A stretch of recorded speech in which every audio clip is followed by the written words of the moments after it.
Papua.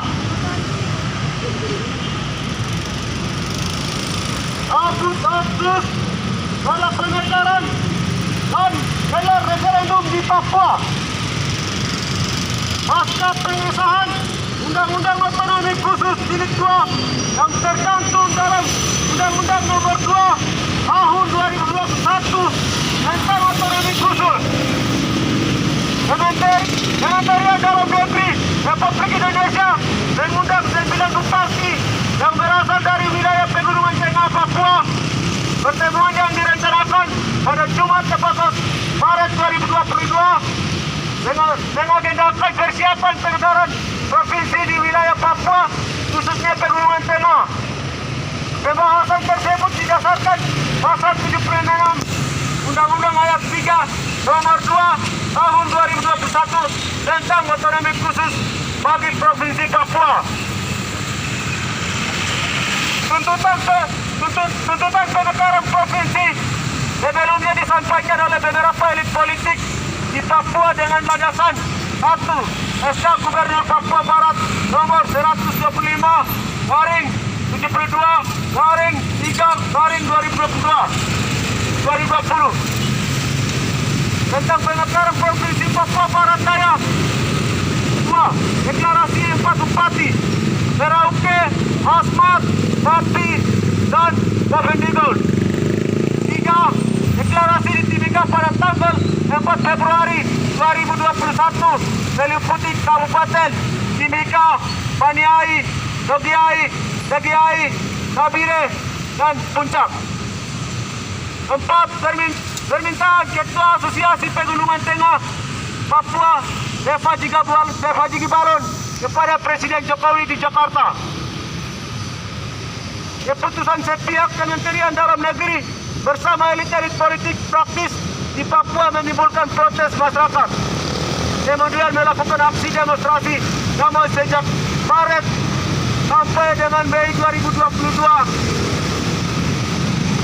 26 wilayah menyatakan untuk menolak pemekaran wilayah dan otonomi khusus, yaitu Jayapura, Wamena, Tanijaya, Sabire, Dogiai, Paniai, Timika, Pakpak, Kaimana, Sorong, Manokwari, Saukimo, Biak, Seroi, Merauke, Makassar, Maluku, Manado, Bali, Surabaya, Malang, Jember, Yogyakarta, Semarang, Jakarta, dan Bandung. Beberapa wilayah mengalami represif dan intimidasi TNI Polri dalam melakukan aksi demonstrasi damai. Hal ini menunjukkan bahwa penjajahan di Papua dengan watak militer dan menindas Denis Komoya, Paulus Waterpau, Deva Jigi Balon, Matius Awetau, dan beberapa pejabat politik praktis menggunakan panggung politik untuk mencari perhatian Jakarta agar dapat bagian dalam pembagian kekuasaan setelah pemekaran. Hal ini tidak terlepas dari keinginan untuk menguasai sumber daya alam di Papua.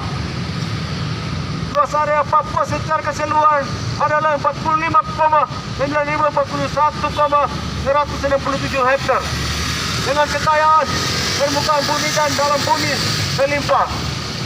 Pemerintah Provinsi Papua Dinas Pertambangan dan Energi merilis peta potensi minyak dan gas. Tampak hampir seluruh wilayah Papua dipenuhi sumber daya minyak dan gas. Dampak memutuskan pemekaran wilayah.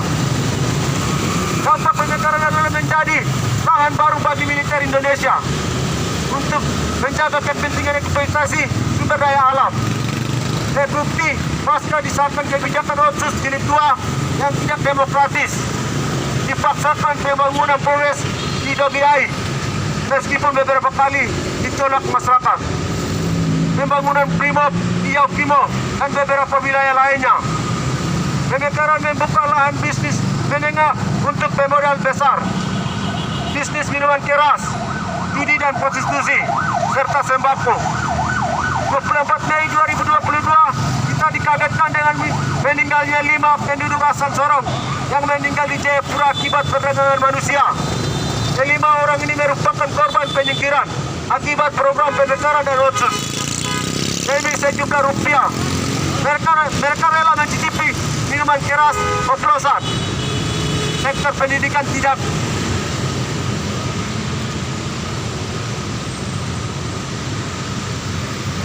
mengalami peningkatan kualitas, justru peningkatan kuantitas sekolah milik swasta, begitu pula sektor kesehatan. Jumlah orang asli Papua yang kurang dari 4 juta akan terus tergusur demi kepentingan modal di tanah seluas 45 juta hektar. Penggusuran tanah di perampasan wilayah dengan dalil hak guna pakai terus terjadi di seluruh wilayah Papua. Dampak KTT G20 terhadap rakyat. Kepentingan rakyat Papua untuk memperoleh hak demokratik dan dihambat dengan pertemuan KTT G20 yang diadakan di Indonesia 2022. G20 atau Global 20 berisi 20 negara di dunia, yang di dalamnya 7 negara yang menguasai 64% kekayaan dunia. Hal ini berkaitan dengan kepemilikan modal atau investasi di seluruh dunia. 7 negara ini bersatu untuk tujuan memperluas wilayah kekuasaannya untuk eksploitasi sumber daya alam dan manusia. Maka kepentingan pemekaran wilayah di Papua adalah kepentingan pembandian wilayah kekuasaan, penanaman modal dan eksploitasi.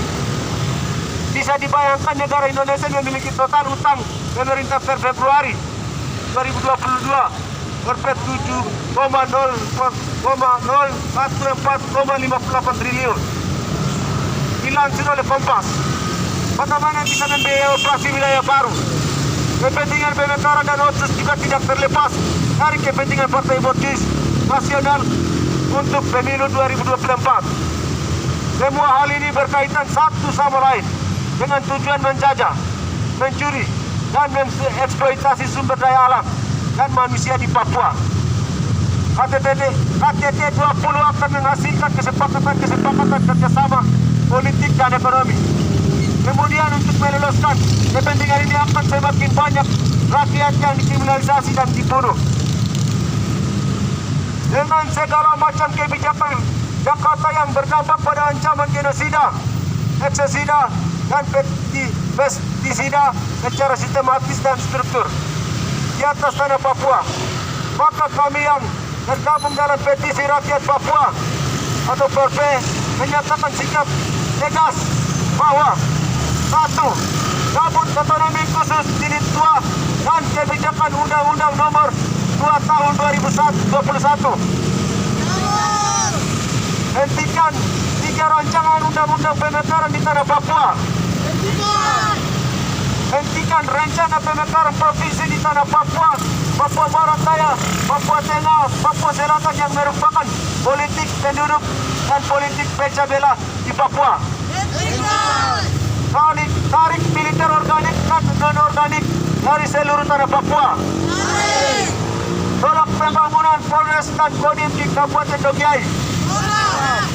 Berikan akses internasional jurnalis independen dan untuk datang ke Papua dan menginvestigasi segala bentuk kejahatan kemanusiaan di tanah Papua.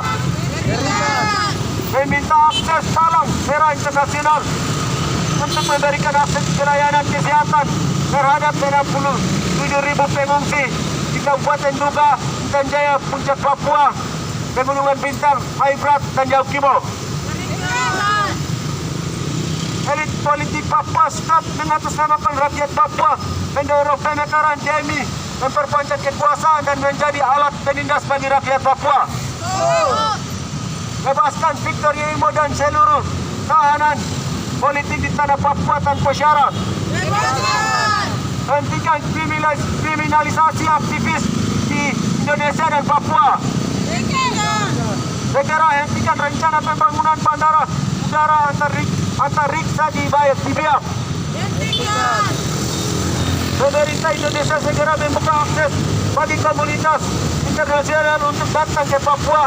Komisi Tinggi HAM PBB pelapor khusus tentang pengungsi, anggota Kongres Jurnalis Akademis Internasional atau LSM Internasional.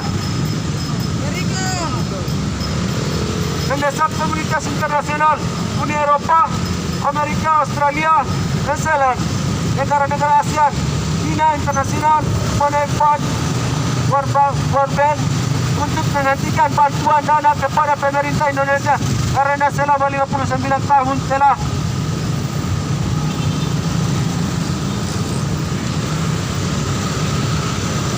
terbukti gagal membangun Papua yang berdampak pada genosida, etnosida, dan genosida terhadap bangsa Papua. Tutup semua perusahaan asing di seluruh tanah Papua. Freeport, LNG Tambu, Tipe, Lokwabo. Kami bangsa Papua bersama saudara-saudara Haris Azhar dan Fathia hentikan kriminalisasi hukum, teror dan intimidasi terhadap pembelahan bangsa Papua di Indonesia. Mendukung perjuangan rakyat di Wadas, Purworejo, Jawa Tengah tentang penolakan tambang proyek Bendungan Bener. Hentikan uji coba nuklir di Pasifik yang dilakukan oleh Prancis, Amerika, New Zealand, dan Australia. Tolak KTT G20 di Indonesia. Hak menentukan nasib sendiri sebagai solusi demokratis bagi rakyat bangsa Papua.